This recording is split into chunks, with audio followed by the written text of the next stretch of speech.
नमस्कार दोस्तों। ये है हमारा चैप्टर 8। इसमें हम लोग समझेंगे कि एस्ट्रोलॉजी में प्लैनेट्स किसको बोलते हैं और कितने प्लैनेट्स होते हैं जो एस्ट्रोलॉजी में हम लोग यूज करते हैं। इसके अलावा हम लोग ये देखेंगे कि एस्ट्रोनॉमी में कितने प्लैनेट्स होते हैं। मैं आपको स्टार्टिंग में बता देता हूँ, एस्ट्रोनॉमी में हमारे 8 प्लैनेट्स होते हैं, जबकि एस्ट्रोलॉजी में हमारे 9 प्लैनेट्स होते हैं। तो इस चैप्टर में हम लोग देखेंगे कि एस्ट्रोलॉजी के 9 प्लैनेट्स कौन कौन से होते हैं और एस्ट्रोनॉमी के 8 प्लैनेट्स कौन कौन से होते हैं और इनमें क्या क्या डिफरेंस होता है। चलते हैं हम लोग अगली स्लाइड की। अच्छा सोचो, आकाश में क्या क्या होता है। आकाश में तारे होते हैं नहीं होते हैं? होते हैं। आकाश में प्लैनेट्स होते हैं, मानते हो आप लोग? होते हैं। चंद्रमा होता है जो कि सैटेलाइट है हमारा। इसके अलावा एस्ट्रॉइड्स होते हैं, कॉमेट्स होते हैं, कॉन्स्टिलेशंस होते हैं। कॉन्स्टिलेशंस कुछ नहीं होते, मतलब तारे होते हैं। तारे होती है, मैंने फिर से 2 बार लिख दिया उसको। तारे होते हैं, गैलेक्सी होती है आकाश में, नेबुलाए होते हैं, ब्लैक होल्स होते हैं, डार्क मैटर एनर्जी होती है। इतना कुछ होता है आकाश में। आकाश में हम जब ऊपर की तरफ आकाश में अगर आप देखोगे तो तारे दिखेंगे आपको, प्लैनेट्स होते हैं। प्लैनेट्स के अलावा अपना चंद्रमा होते ही होता है। एस्ट्रॉइड्स होते हैं, कॉन्स्टिलेशंस होते हैं। कॉन्स्टिलेशन मतलब तारे होते हैं। गैलेक्सी होती है, निहारिका होती है जिसको हम नेबुलाe बोलते हैं, ब्लैक होल्स होते हैं, डार्क मैटर्स और एनर्जी होती है। आकाश में बहुत कुछ होता है। लेकिन अब हमको ये समझना है, ये सब एस्ट्रोनॉमी में होता है, लेकिन एस्ट्रोलॉजी में क्या क्या इनमें से हम लोग यूज करते हैं वो उसमें से हम लोग अभी निकालते हैं। चलिए, तो आकाश में क्या हो गया? आकाश में तारे हो गए, आकाश में ग्रह हो गए। आकाश में ऊपर आप देखोगे चंदा मामा होते हैं, उल्का धूम केतु होते हैं, आकाश गंगा होती है, गैलेक्सी होती है, नेबुले होते हैं, ब्लैक एनर्जी होती है, इनविजिबल एनर्जी होती है। यानी इतना कुछ आकाश में होता है। अब हम आगे देखते हैं। अब होता क्या है, आकाश में होता तो बहुत कुछ है, लेकिन ज्योतिष शास्त्र में, एस्ट्रोलॉजी में हम लोग उन्हीं चीजों को यूज करते हैं जिसका हमारे जीवन पर, हमारी पृथ्वी पर असर पड़ता है। जैसे कि प्लैनेट्स। प्लैनेट्स का जो है वो हमारे जीवन पे असर पड़ता है। इसके अलावा अगर आप देखो तो मून, मून का हमारे जीवन पर असर पड़ता है। इसके अलावा नक्षत्र, कॉन्स्टिलेशन। कॉन्स्टिलेशन क्या होता है? कॉन्स्टिलेशन जो होता है ना, वो एक तारों का एक समूह होता है, ठीक है। जोडियक साइन भी उसी से बनते हैं और कॉन्स्टेलेशन 27 जो होते हैं नक्षत्र जिनको हम मानते हैं वो भी उसी से बनते हैं, उसका उपयोग होता है। तो यहाँ पे मैंने अलग से लिख दिया है हालांकि कि जोडियक होता है और होरा तिथि मुहूर्त हम लोग निकालते हैं, पर कुल मिला के हमारे जीवन पे प्लैनेट का असर पड़ता है, चंद्रमा का असर पड़ता है और तारों का असर पड़ता है। इसके अलावा क्या क्या चीजें हम एस्ट्रोलॉजी में नहीं लेते हैं? जो दूर के तारे होते हैं, जो बहुत दूर के तारे हैं, उनका हमारे जीवन पर असर नहीं पड़ता है। गैलेक्सी को हम लोग इसमें नहीं लेते हैं। ब्लैक होल्स, नेबुलाe और जो डार्क एनर्जी वगैरह होती हैं उसको हम लोग एस्ट्रोलॉजी में नहीं लेते हैं। तो एस्ट्रोलॉजी में हम लोग केवल 3 चीजें लेते हैं। प्लैनेट्स लेते हैं, मान गए आप। मून को लेते हैं। मून हालांकि सैटेलाइट होता है अपने अर्थ का, पर हम मून को इसमें कंसीडर करते हैं। इसके अलावा नक्षत्र को करते हैं। नक्षत्र को मैं मानता हूँ तारे हैं, तारों का समूह है। आपकी जो राशियां होती है ना जोड़े, वो भी वहीं से निकलती हैं, नक्षत्र से, मतलब तारों से निकलती हैं। इसलिए 3 चीजों को हम लोग लेंगे, प्लैनेट्स को, चंद्रमा को, नक्षत्र को। अब प्लैनेट्स में भी किस किस को लेते हैं और नहीं लेते हैं वो मैं आपको आगे बताता हूँ। अच्छा, पिछली स्लाइड में मैंने आपको बोला था, बताया था कि हम आकाश में क्या क्या चीजें होती हैं और किस किस को हम लेते हैं। मैंने आपको 3 चीजें बताई थी कि हम प्लैनेट्स को लेते हैं, हम मून को लेते हैं, हम कॉन्स्टिलेशंस को लेते हैं, मतलब कि स्टार्स को लेते हैं। अब एक सवाल उठता है, स्टार और प्लैनेट में क्या अंतर? स्टार में और प्लैनेट में वही अंतर है जो कि कॉन्स्टिलेशन में यानी कि नक्षत्र में, जोडियक साइन में और हमारे ग्रहों मतलब प्लैनेट के बीच में होता है। अब मैं आपको उन दोनों का डिफरेंस एक बार बता देता हूँ ताकि आपको चीजें समझ में आ जाएंगी। क्योंकि क्या होता है ना, जब आप ऊपर आकाश में देखते हो ना, आपको तारे हो या ग्रह हो सब एक जैसे लगते हैं, लेकिन दोनों में बहुत बड़ा फर्क होता है। तारे जो होते हैं ये क्या करते हैं, ये न्यूक्लियर फ्यूजन करते हैं और ये रोशनी पैदा करते हैं। इनका अपना खुद का प्रकाश होता है और ये एनर्जी को रिलीज करते हैं। तारे बहुत गर्म होते हैं और चमकीले होते हैं। इनका जो आकार होता है, आप ध्यान से सुनना, इनका जो आकार होता है वो प्लैनेट से बहुत बड़ा होता है। और तारों के चारों ओर ग्रह घूमते हैं। तारों के चारों ओर, याद रखिएगा, तारों के चारों ओर हमारे ग्रह घूमते हैं। एक चीज आपको और बता देता हूँ, सूरज, सूरज एक तारा है, सूरज एक स्टार है। सूरज को हम एज ए प्लैनेट एस्ट्रोलॉजी में कंसीडर करते तो हैं, पर एस्ट्रोनॉमी के हिसाब से सूरज जो है एक तारा है। इसलिए सूरज के चारों तरफ हमारे ग्रह घूमते हैं। अब मैं आपको बताता हूँ ग्रहों के बारे में। ग्रहों की अपनी कोई रोशनी नहीं होती, ये केवल तारों की रोशनी जब इनसे टकराती है तो उसको रिफ्लेक्ट करते हैं, उसको परावर्तित करते हैं। अगर तारों से कंपेयर करें तो बहुत ठंडे होते हैं, समझ रहे हो आप। प्लैनेट जो होते हैं अगर आप स्टार से कंपेयर करो, ठंडे होते हैं, आकार में छोटे होते हैं। और जो ग्रह होते हैं वो तारों के चारों तरफ घूमते हैं। ग्रह सूरज के चारों तरफ भी घूमते हैं, ध्यान रखिएगा। ग्रह जो होते हैं सूरज के चारों तरफ घूमते हैं। मतलब आप एक लाइन में बोल सकते हो, स्टार जो होते हैं वो लाइट की रोशनी पैदा करते हैं, जबकि प्लैनेट जो होते हैं वो रोशनी लेते हैं। समझ रहे हो मेरी बात को। तारे रोशनी देते हैं, प्लैनेट रोशनी लेते हैं। सूरज एक तारा है, लेकिन एस्ट्रोलॉजी में हम उसको ग्रह मानते हैं। नीचे लिखा हुआ भी है। एक सवाल है, सूर्य तो तारा है, फिर ज्योतिष में उसे ग्रह क्यों माना गया? क्योंकि ज्योतिष में ग्रह वह है जो पृथ्वी और जीवन को प्रभावित करता है, और सूरज सबसे ज्यादा हमारे जीवन को प्रभावित करता है, सूरज और चंद्रमा। इसलिए सूरज को भी ग्रह माना गया है। चलिए अगली स्लाइड पे चलते हैं। एक सवाल मेरे से किसी ने पूछा कि एस्ट्रोलॉजी में हम प्लैनेट को क्यों लेते हैं, स्टार को क्यों नहीं लेते। मैंने उनको जवाब दिया, मैं बोला भाई आपने मोटा मोटा ऊपर का तो पढ़ लिया, पर आपने गहराई से नहीं पढ़ा। स्टार हम लेते हैं, जो आपकी राशियां होती हैं वो क्या होती हैं, वो स्टार होती हैं। जो नक्षत्र होते हैं, 27 नक्षत्र जो होते हैं वो स्टार ही तो होते हैं, उन्हीं का तो समूह होता है। आप समझ रहे हैं मेरी बात को। इसलिए हम ग्रह भी लेते हैं और हम तारे भी लेते हैं, हम दोनों चीजों को लेते हैं एस्ट्रोलॉजी में। एस्ट्रोलॉजी में जितनी बड़ी भूमिका ग्रहों की है, उतनी ही बड़ी भूमिका नक्षत्रों की और हमारी राशियों की है, जो कि असल में तारा होते हैं। हालांकि इनका मूवमेंट बहुत कम होता है, ना के बराबर होता है। तारे फिक्स रहते हैं, जो कि घूमते हैं, वो केवल हमारे प्लैनेट घूमते हैं। मैं आपको एक एग्जांपल देता हूँ। एक खेल का मैदान है, बहुत बड़ा खेल का मैदान है, जिसमें दर्शक बैठे हुए हैं। दर्शक आराम से बैठे हैं और खिलाड़ी खेल रहे हैं। जो खेल रहे हैं ना वो प्लैनेट्स हैं, वो ग्रह हैं जो खेल रहे हैं, और जो बैठे हुए हैं वो तारे हैं। जो बैठे हैं वो तारे हैं, और जो खेल रहे हैं ना वो हमारे प्लैनेट्स हैं।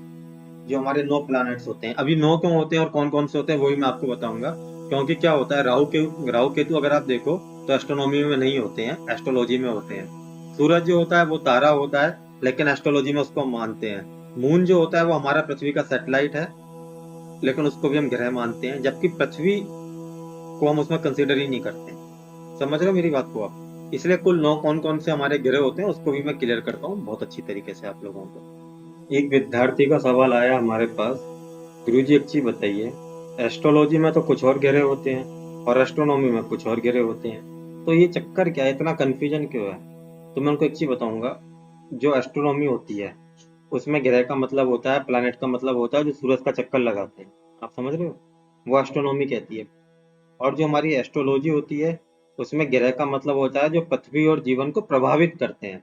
हम एस्ट्रोलॉजी में पढ़ते हैं कि हमारे जीवन को क्या क्या चीजें प्रभावित करती हैं, और हम उनसे क्या उपाय करके उनसे बच सकते हैं। अगर वो चीजें खराब हैं, अगर अच्छी हैं, तो उनका ज्यादा से ज्यादा लाभ कैसे उठा सकते हैं।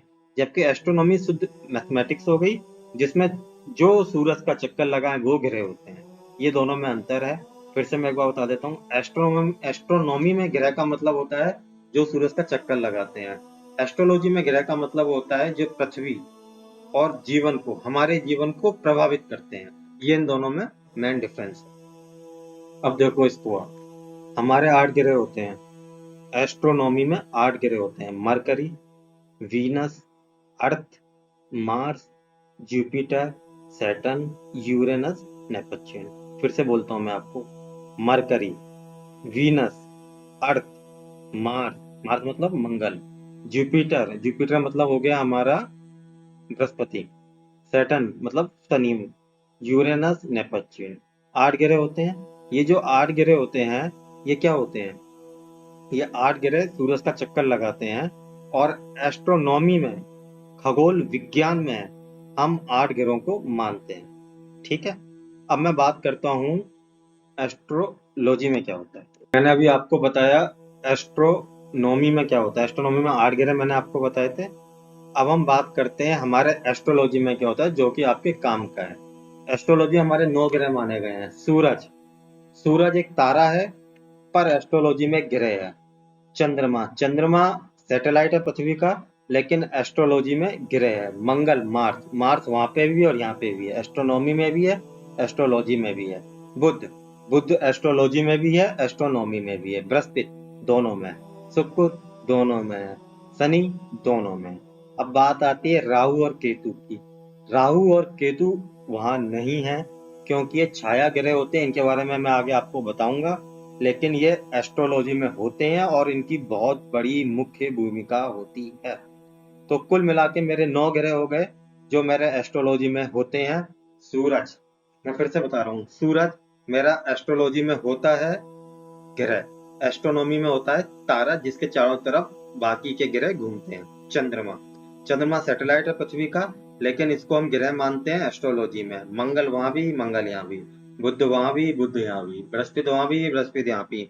शुक्र वहां भी, शुक्र यहाँ भी। शनि वहां भी, शनि यहाँ भी। राहु केतु दोनों महाराज वहां नहीं होते हैं, क्योंकि होते ही नहीं है। इनको हम छाया ग्रह मानते हैं। एक पॉइंट होता है, मैं आपको समझाऊंगा आगे कौन सा पॉइंट होता है, इंटरसेक्शन पॉइंट होता है। एक को राहु, एक को केतु, दोनों एक दूसरे के विपरीत होते हैं। उसको मैं अगली साइड में आपको बताता हूँ। इस प्रकार कुल हमारे 9 ग्रह हो गए। 9 ग्रहों की अपनी अपनी क्वालिटीज होती हैं, क्या क्या खूबियां होती हैं, अपने अपने स्वभाव होते हैं, अपने अपने प्रभाव होते हैं। हमको यही सीखना है, ये जो 9 ग्रह हैं ये हमारी जिंदगी पे किस तरीके से क्या प्रभाव डालते हैं, इसको मैं आगे आपको समझाने वाला हूँ। ये मैंने एक सीट बनाई है, हालांकि मैंने आपको बता दिया, पर फिर से समझ लेते हैं। बुधवार, बुध दोनों में होता है मरकरी, एस्ट्रोलॉजी में भी होता है, एस्ट्रोनॉमी में भी होता है। वीनस महाराज दोनों में होते हैं, शुक्र दोनों में होता है, एस्ट्रोलॉजी में भी, एस्ट्रोनॉमी में भी। अर्थ, अर्थ जो है वो एस्ट्रोलॉजी में नहीं होती है। अर्थ हमारा एक ग्रह है, लेकिन ये हमारे ज्योतिष में नहीं आता है, एस्ट्रोलॉजी में नहीं आता है, क्योंकि हम अर्थ के ऊपर ही रहते हैं। ठीक है, इसलिए हम इसको काउंट नहीं करते हैं, इसको कट्टा मार देते हैं। मंगल हमारा दोनों जगह आता है, बृहस्पति हमारा दोनों जगह आता है, शनि हमारा दोनों जगह आता है। यूरेनस में, यूरेनस एस्ट्रोलॉजी में नहीं आता है, ठीक है, ये बहुत दूर है इसलिए नहीं आता है। ये नेपच्यून, वरुण ये भी नहीं आता है। पृथ्वी मैंने आपको बता ही दिया, ये नहीं आता क्योंकि इस पे हम रहते हैं। यूरेनस नहीं आता, नेपच्यून नहीं आता, प्लूटो नहीं आता। तो इसमें से हमारा मरकरी आ गया, वीनस आ गया 2, मंगल आ गए 3, जुपिटर आ गए 4, शनि आ गए 5। 5 तो हमारे ये आ गए, ठीक है जी। अब 3 रह गए। 3 हमारे कौन कौन से रह गए? सूरज रह गए जो कि तारे हैं, और राहु और केतु हो गए, है ना। तो ये हो गए हमारे 1 2 3 4 5, और छठा हमारा सूरज हो गया, सातवां आत्मा राहु केतु हो गया, आत्मा हमारा हो गया, 8th हो गया हमारा, सॉरी, मून। तो हमारे 9 ग्रह फाइनल हो चुके हैं। सबको समझ में आ गए 9 ग्रह? चलिए आगे चलते। ये मैंने स्लाइड बना ली, इसलिए मैं आपको दिखा देता हूँ। हालांकि मैंने आपको बता दिया, पृथ्वी को हम एस्ट्रोलॉजी में ग्रह नहीं मानते हैं, क्योंकि हम पृथ्वी के ऊपर रहते हैं। बाकी सारे ग्रहों को हम पृथ्वी से दिखते हैं और वही हमारे ऊपर असर डालते हैं, इसलिए मैं इसको काट देता हूँ। यूरेनस और नेपच्यून को इसलिए नहीं दिखते हैं, मानते हैं हम इसमें अपने एस्ट्रोलॉजी में, क्योंकि ये बहुत दूर है हमारे पृथ्वी से। ये हमारी जीवन पर बहुत ज्यादा प्रभाव नहीं डालते हैं, इसको भी डाल काट देते हैं। प्लूटो भी बहुत छोटा है, इसका भी कोई प्रभाव नहीं पड़ता, इसलिए हमने इसलिए काट दिया। इसलिए कुल मिला के ये जो ग्रह हैं इनका हमारे जीवन में बहुत ज्यादा प्रभाव नहीं पड़ता है, एस्ट्रोलॉजी इनको नहीं मानता है, इसलिए हम इनको काउंट नहीं करते। तो हमारा सारा कंफ्यूजन दूर हो गया है। तो हमारे 9 ग्रह आज फाइनल हो चुके हैं, जिसमें पहला है हमारा सूरज। सूरज एक तारा है, लेकिन एस्ट्रोलॉजी के लिए एक ग्रह है। चंद्रमा एक सैटेलाइट है, पर हमारा एक ग्रह है। मंगल जो है वो हमारा दोनों में आता है, समझ रहे हो आप लोग। तो मंगल हमारा ग्रह हो गया, बुध हमारा ग्रह हो गया, बृहस्पति हमारा ग्रह हो गया, शुक्र हमारा ग्रह हो गया, शनि हमारा ग्रह हो गया। इसके अलावा राहु और केतु जो कि छाया ग्रह होते हैं, उनको भी एस्ट्रोलॉजी मानता है, तो ये आ गए। इस तरीके से कुल मिला के हमारे 9 ग्रह आज की तारीख में फाइनल हो चुके हैं। तो मैंने ये एक पीपीटी बनाई है, इसमें मैंने आपको पूरे 9 ग्रह दिखा दिए। ये हमारे हो गए सूरज, ये हमारे हो गए चंद्र, ये हमारे हो गए मंगल यानी मार्स, मरकरी मतलब बुध, जुपिटर मतलब बृहस्पति, वीनस मतलब शुक्र, सैटर्न मतलब शनि, राहु और केतु। इस तरीके से हमारे 9 ग्रह सब लोग याद कर लीजिए इसको। सूरज, चंद्र, मंगल, बुध, बृहस्पति, शुक्र, शनि, राहु और Ketu. Sun, moon, sun, moon, Mars, Mercury, Jupiter, Venus, Saturn, Rahu, Ketu. फिर से एक बार करते हैं, संडे से याद करते हैं। संडे मतलब सन, सन, मंडे मतलब मून, सन, मून, उसके बाद हम आगे हमारा मंगल, मार्स, उसके बाद आगे हमारा मरकरी, मरकरी मतलब बुध, उसके बाद हमारा आ गया बृहस्पति यानी कि जुपिटर, उसके बाद आगे हमारा वीनस यानी कि शुक्र, सैटर्न हमारा शनि, और इसके अलावा ये हमारे 7 दिन हो गए। 7 दिन से 7 ग्रह हो गए, 2 हो गए हमारे राहु और केतु। इस तरीके से हमारे 9 ग्रह फाइनल हो गए। इस स्लाइड में हम लोग एक चीज समझते हैं कि चंद्रमा सैटेलाइट है। सैटेलाइट क्या होता है? सैटेलाइट मतलब उपग्रह। जैसे ग्रह सूरज का चक्कर लगाते हैं, वैसे ही उपग्रह जो होते हैं वो ग्रहों का चक्कर लगाते हैं। पृथ्वी का जो चंद्रमा है वो प्राकृतिक उपग्रह है, यानी कि सैटेलाइट है।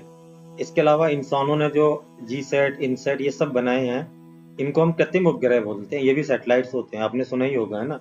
ये कृत्रिम उपग्रह हो गए, कृत्रिम सैटेलाइट्स हो गए, यानी कि इंसान के द्वारा बनाए हुए। और जो हमारा नेचुरल सैटेलाइट है वो हमारा चंद्रमा है। अब एक सवाल उठता है कि चंद्रमा को ज्योतिष में ग्रह क्यों मानते हैं? क्योंकि ज्योतिष में ग्रह वह है जो पृथ्वी और जीवन पर असर डालता है। चंद्रमा हमारे मन, भावना और मानसिक शांति को प्रभावित करता है, इसलिए चंद्रमा को हम लोगों ने ज्योतिष में ग्रह माना है। आइए हम लोग बात करते हैं राहु और केतु की, कि आखिर राहु और केतु होते क्या हैं। क्योंकि एस्ट्रोलॉजी में तो इनको ग्रह मानते हैं, जबकि एस्ट्रोनॉमी में तो इनका कोई नामो निशान होता नहीं है। तो होता क्या है कि हमारी जो पृथ्वी है वो सूरज के चारों तरफ चक्कर लगाती है, और जो चंद्रमा है वो पृथ्वी के चारों तरफ चक्कर लगाता है।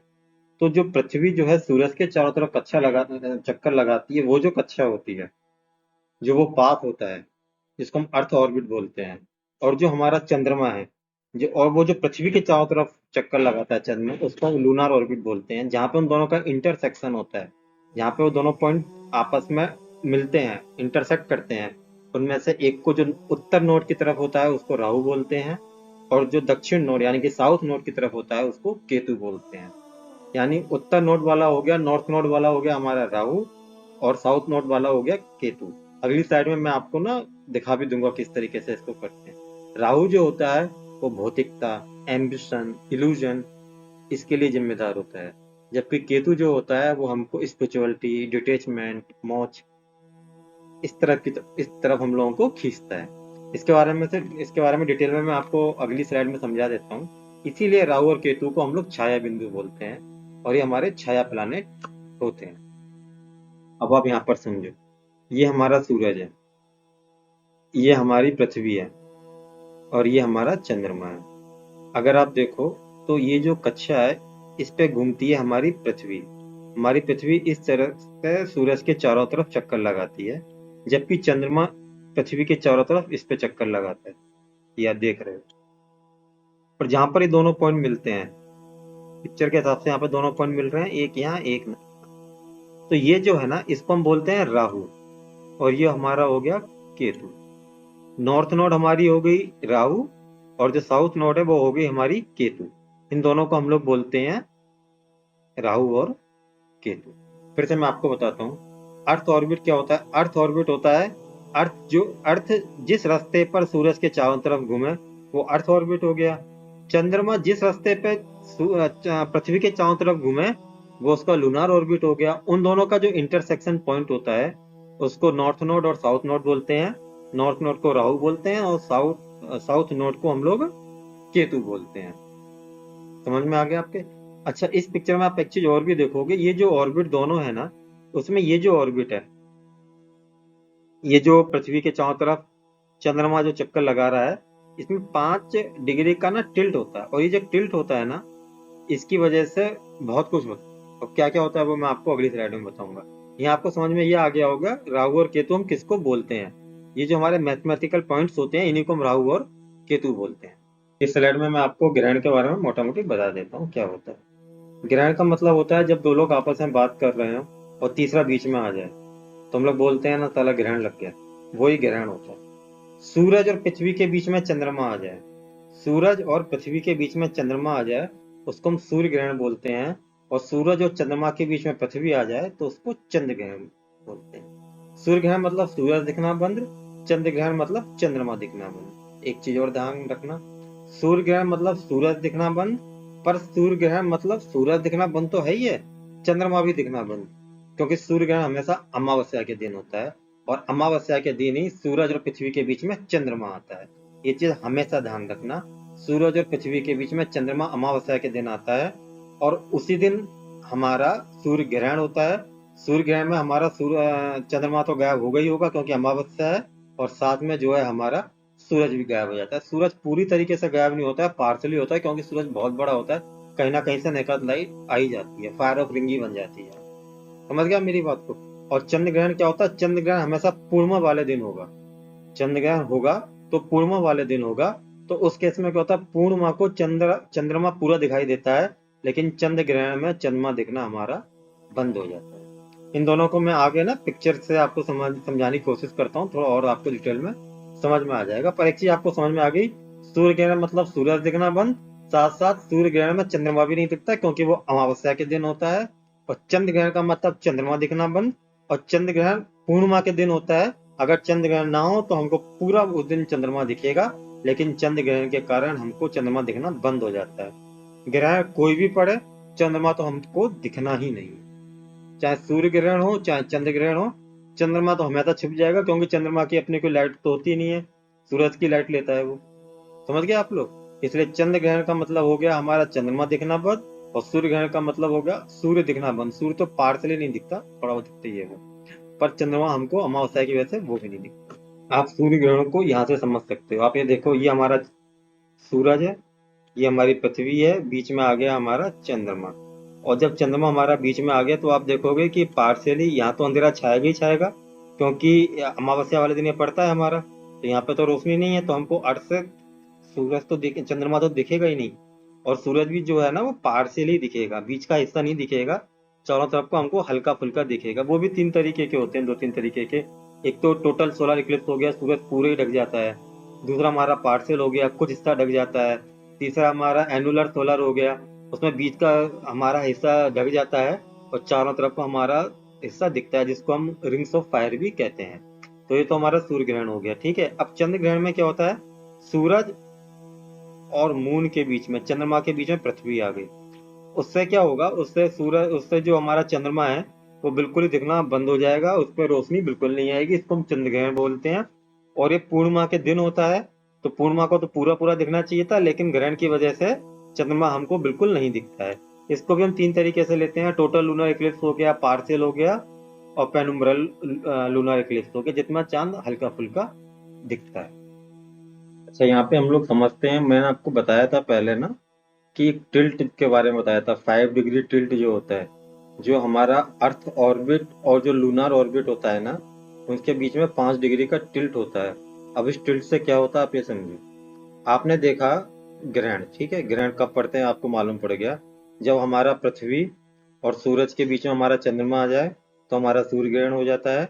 और जब हमारा सूरज और चंद्रमा के बीच में हमारी पृथ्वी आ जाती है तो हमारा चंद्र ग्रहण हो जाता है।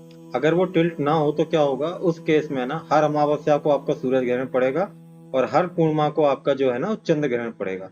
मतलब महीने में क्या होगा, महीने में एक बार आपका सूर्य ग्रहण होगा, फिर चंद्र ग्रहण होगा, फिर सूर्य ग्रहण होगा, फिर चंद्र ग्रहण होगा। जबकि ऐसा नहीं होता, ऐसा इसीलिए नहीं होता क्योंकि अर्थ ऑर्बिट और लूनार ऑर्बिट के बीच में 5 डिग्री का टिल्ट है।